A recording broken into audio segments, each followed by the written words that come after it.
Hi guys, how are you doing? So after this year, I think you all understand that the stock market has been going up pretty dramatically, and pretty much wealth is created because of that. And last year, around this time, we'll talk about the stocks of Dow.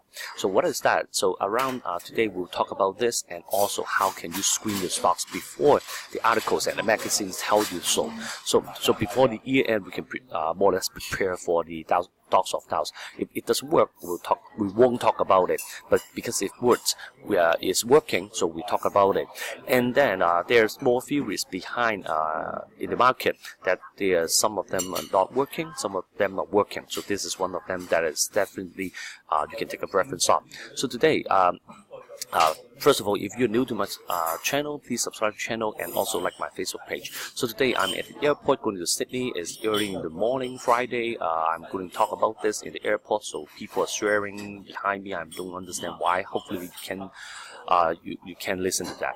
So first of all, it doesn't work. So statistically, it outperformed the Dow Jones Index pretty much. So if you talk about S&P 500, it's still outperforming, but not as much. So still, for any people that are beginners or do not have the time to invest into a stock pick, it's definitely a theory you can use. And then last time, not last year, but last time we talked about, I recorded a video reviewing the stocks of the Dow of the 2017. We talk about the Boeing, and then talk about the Chevron, Caterpillar, and then we feel that the more or less is still outperforming the index. Okay, so how do we screen? So it works, and then how do we screen it? So I suggest you guys can go to FinViz, which is a short form of financial visualization.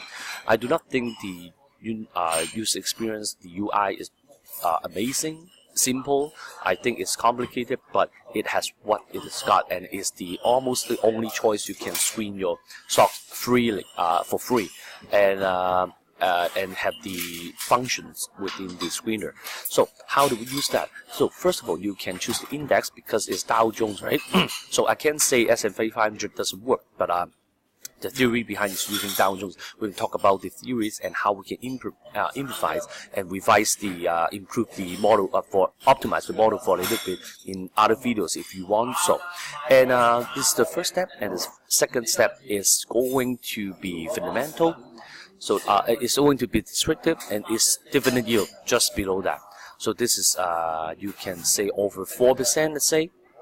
So you can just test it out, right? Because I understand the general dividend yield is around 2 to 3% max, and 4% will only give you two choices, two stocks. So you can try 3%, right? You can always test it out. So it's 10 stocks around there. So the view is 10 stocks of the the theory behind is either they are paying high dividend, or the stock price from last year dropped a lot, so it becomes really attractive. That's an assumption, but of course we have to back test it, and of course I have back tested it already. So you can sort by also the financial, and then there's the dividend.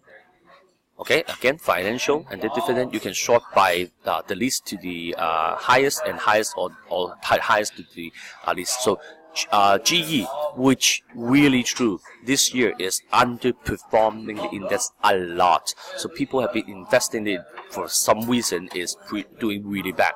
And basically, for long-term investment, I really do not suggest GE. But in terms of 1 year, just go for statistics. I think it's worth a try. But Verizon is pretty attractive. I'm serious. This is really a good stock for you guys, especially if you're beginners or you do not have the time to manage it. It has paying dividend yields and increased their dividend every single year for the past 30 years. Except this year is not increasing, but it's pretty attractive also. So Verizon, IBM, ExxonMobil, and so on.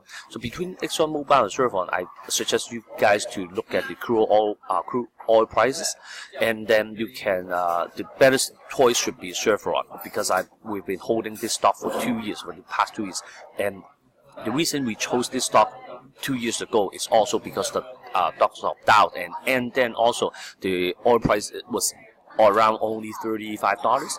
At that time, no one trusts that the oil price will rebound, but we know that the cost of digging and getting oil, extracting oil to a product, the cost is already $60 to $70, right?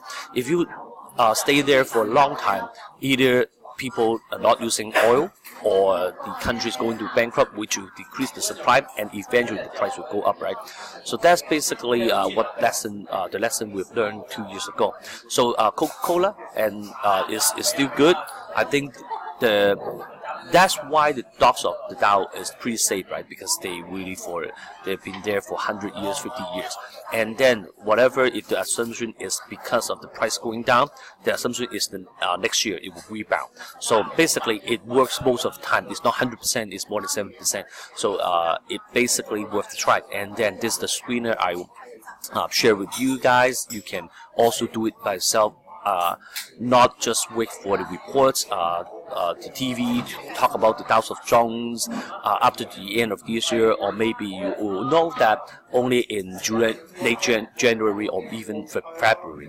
So that's something we do. So if you like this video, please like and share this video to your friends. And then if any questions, you can leave me the comments in the comment box below. Or if you have any tools or screener that you want to share, please leave me a link down there, and then we can share it to everyone. So I will see you next time. Investing, Big Easy. Goodbye.